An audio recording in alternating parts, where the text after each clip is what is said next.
crazy person. Like you're the most passionate kisser ever. That way their face never is anything but against your cheek.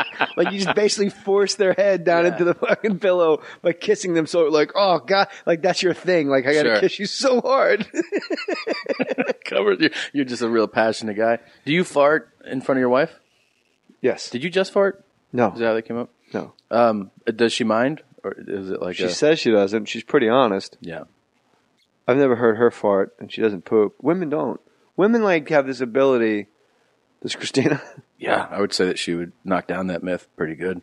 She takes massive dumps? I mean, I don't know how the size, but she definitely. She's never called you in to look at it? No, we don't do that. But we like to tell each other about our shits. We like to have shit talk a lot. Your wife will say, "Guess what?" She'll be like just this morning, she was like, "Hey," and I'm like, I was reading something. She goes, "I'm gonna go take a shit now," and I'm like, "All right." And then she'll come back and just tell me, like, I'll say, "How was it?" She was like, "It was great. I just sat down. Everything just fell out. It was great." You know Nick's Aunt Chris? Yeah. Used to come out of the... Okay. Oh! She used to come out of the bathroom and go, "It's out of me!" That's great. She's the best. What are your big plans for Christmas, man? What are you doing? I'm staying... Is Charo coming in? No, I'm staying West Coast. My sister... Charo and Big Tom aren't rolling in? They're not rolling in. My sister Maria is preggers. So she's down in San Diego. Is that a nationality? Or? Yeah, she's half Italian. I'm going down to San Diego to spend Christmas with her, Christina, and my sister's husband's coming in, and we're all... Your sister who's pregnant, husband doesn't live with her? Not right now, no. He's locked up. No, he's not. No. She's... no. I don't want to get into it. It's like a baby's daddy thing? No. They're married. It's just it's just like a work thing where he has to... All right. So you're going, for the Christmas time, you're going down. Yeah. You're going to get a Christmas tree? We are. Yeah, we always get a Christmas tree. We'll get a little one for our place. Isn't it weird, like, how those lots, first of all, they're not, like, you don't notice them all year, and all of a sudden it's like fucking pumpkin patch. Yeah. And then Christmas tree. Like, right away. And they all look like, everybody who works looks like they just got off of a Greyhound bus. Like, they all have... Yeah, like, and they just stiff-arm Thanksgiving. Yeah. Like, Thanksgiving is a non-existent fucking thing. It's right up in your motherfucking area code Christmas tree time. And the prices, we have no idea how the prices are set. Like what the market is for trees, and how they're like, no, that's a $95 tree. And you're like, what about this one? They're like, that's $225. You're like, what? Like, no, that's a Portland fir, man. You're like, what? It's a what? It's Portland fir. And they're like, what do you get the shit out of your ears? It's a Portland fir, and you want it for $90? That's $450. Example of not knowing a market. It's like when you talk about jewelry to somebody, and they're like, that's a $28,000 ring right there. And you're like, why? They're like, you're fucking stupid. Like, look at the puma's eyes. They're glistening. And then the thing next glisten to it, eyes. That's $100. You want it? Yeah, it's total. It's a racket, dude. That's a total racket.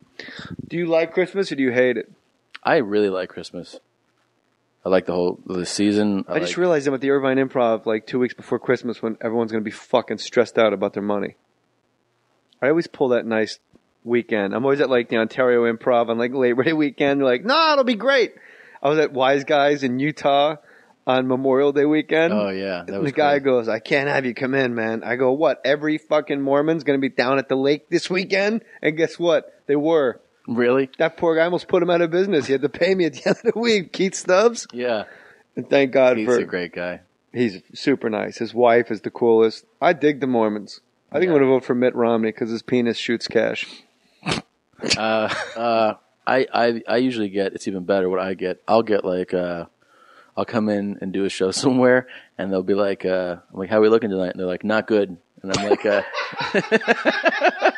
not good. And I'll be like, it'll be like a Thursday, right? I'm like, how are your Thursdays? And they're like, they're usually great. And I'm like, so is there something going on in town? And they're like, yeah, there's a lot going on in town. And they'll list like there's, Peter Gabriel, there's a tequila festival, there's a fucking... Oh, yeah, and it's Game 7 of the Stanley Cup, and like, it's across the street in Detroit. Cool. And then they're like, and you're you, so that doesn't help. Like, cool. Thanks, man. Appreciate it. I used to sell a lot more tickets. I think it's just people used to have a lot more disposable income. Yeah. Either that or I'm not very popular anymore. But there's some comics that like sell theaters, and I'm not sure like what's happening. Yeah. Like, Brian Regan deserves to be a theater guy, but that's a guy that's only just on like Letterman's. It's bizarre. Like he wasn't in any movies. He's never been on sitcoms.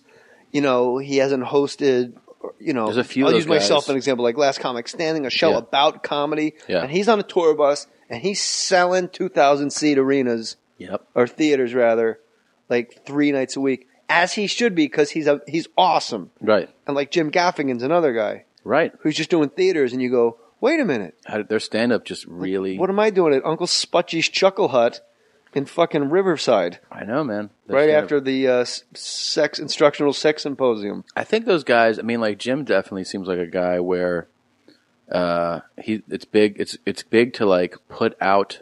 I think you have to put out product. You have to put out not just tour, put out a special, put out that DVD, And sell your merch.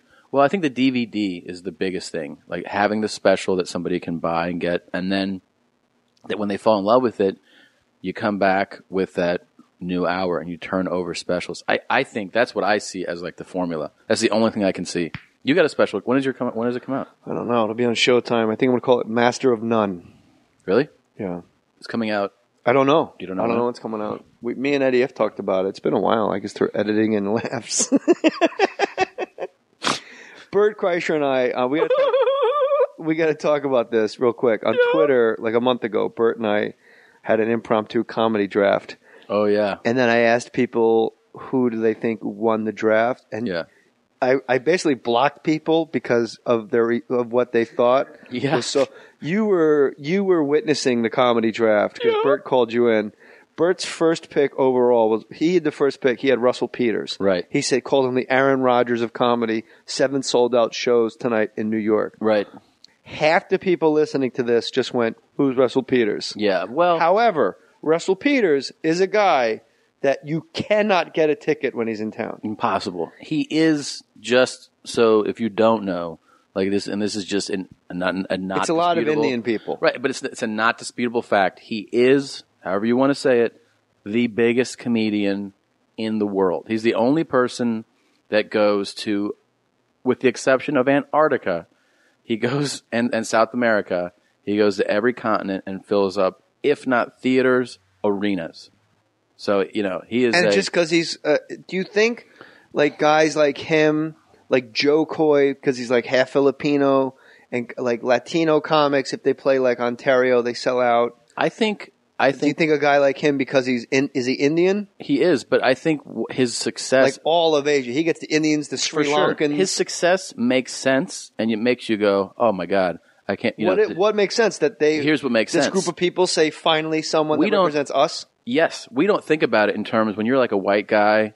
You don't think about it in terms of like who's playing to you, because the majority of people you see playing to you are talking about a shared experience. Yeah. And if you're any other race or demographic, and you're not, you know, like we have, let's say the majority plays to us. Then you have other genres that we know very well that was started, let's say by, you know, Dick Gregory.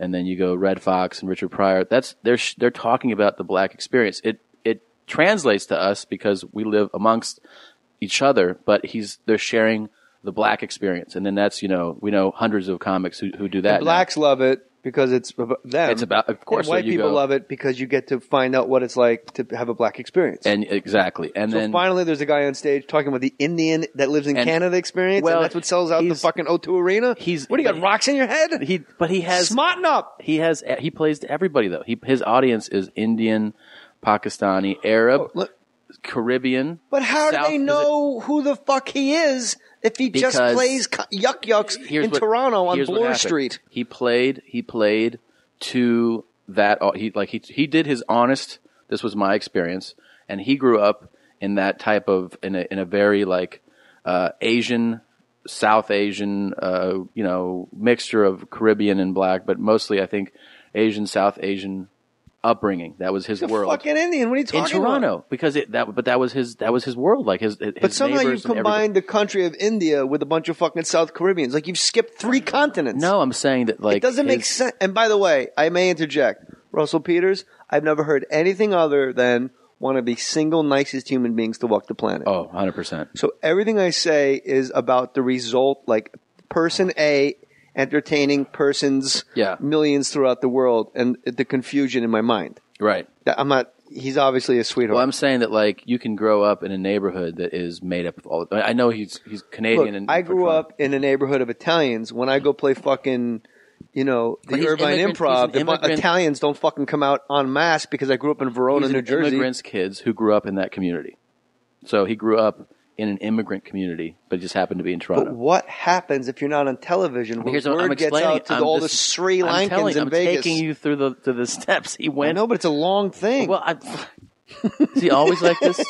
No, I realized I've been not interrupting for like a month, and I wanted to get back to my old ways. He did a special and was not a name, and the special was taken by, I think one guy specifically cut up his special on YouTube and sent it to a lot of people, and it took off. Like, it took off crazy, where everybody who was what he was talking about was finally like, here's a guy talking about us. So basically it's like being a teenager when Kurt Cobain said, I feel stupid and contagious, and we all went, that's my band. Exactly. That's what happened with him. And then it just exploded. Get it now. So that was Bert's first pick. I picked Chris Rock, who I believe to be the greatest living comedian. That's a great pick. Bert's second pick was Louis C.K. He said, nice pick, and he's real funny, especially when my second pick is writing his show, Louis C.K. It's great. My second pick is, I got to counteract Russell Brand. My second pick is Russell. It's Russell Brand. His first pick is Russell Peters. My second pick is Russell Brand. I figure he'll sell out O2 Arena. Sure. He's married to Katy Perry. It's going to be a nice backstage. Yeah. I mean, I think. And people gave me shit like, Russell Brand is horrible. I'm like, yeah, but Russell Peters isn't remaking Arthur and then Get Him to the Greek. Like, Russell Brand is sort of like an international phenomenon as well. Yeah. Obviously not to the level of Russell Peters. Not on Peters' I knew level. that. And Peters is a much better comic, I think. I think so, too. Yeah.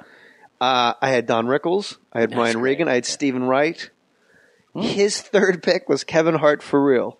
Kevin Hart's funny. My third pick was Don Rickles. Kevin Hart's really funny. If you hashtag comedy draft, you'll see all of our picks and comments. Kevin Hart's really funny. And then he took fucking Chelsea Handler, Jeff Dunham and Peanut, Dane Cook, and I'm going to get somebody for everybody. And Daniel Tosh.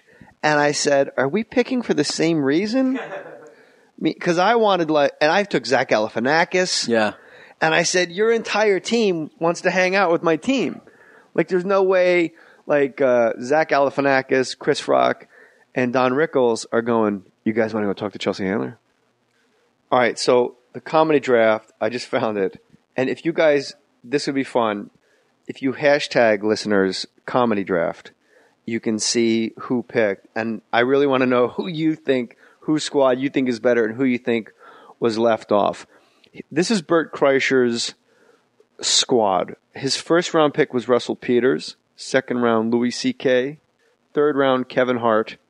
Fourth round, Jeff Dunham. Fifth round, Daniel Tosh. Sixth round, Joe Rogan. Seventh round, Dane Cook. Eighth round, Chelsea Handler. Ninth round, Patrice O'Neill.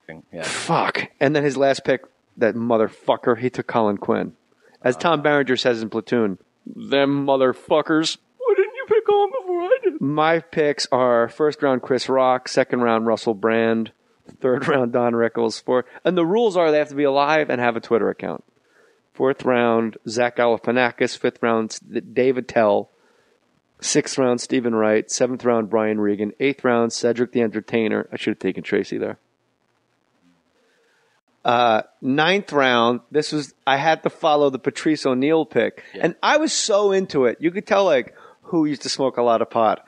Because, like, I was there. Like, I had angst. I was nervous. I was at the fucking draft. You were on the clock, man. Yes. And I was in Radio City. And when he picked, like, Chelsea Handler, I heard it fucking raining booze. Like, oh! When people get fired, like, when the Jets pick. Yeah. Every time the Jets pick, they're like, oh, no! Yeah. What? Anthony Beck, the tight end. Who drafts a tight end? Yeah. Patriots. Well, so so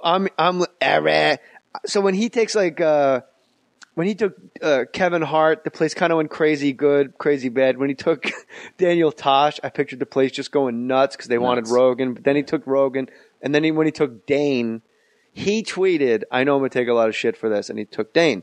And then I realized, because I tweeted, are we picking for the same reasons? And he said Dane Cook, Kevin Hart, Russell Peters, Daniel Tosh, Chelsea Handler, the most earning comics in the country. Uh-huh. And then I went, well, then I should just take Larry the fucking Cable Guy and Jeff Foxworthy. Right. But I knew I wanted Norm, and I knew I wanted Tracy. That's a great. Norm is the. I don't know how did Jeff Dunham. That's the steal. What round did you get him in? Last round. That's Mr. the steal. You want to hear something crazy? Norm Macdonald, Mr. Irrelevant. Oh, my God. So my picks were, Chris Rock, Russell Brand, Don Rickles, Zach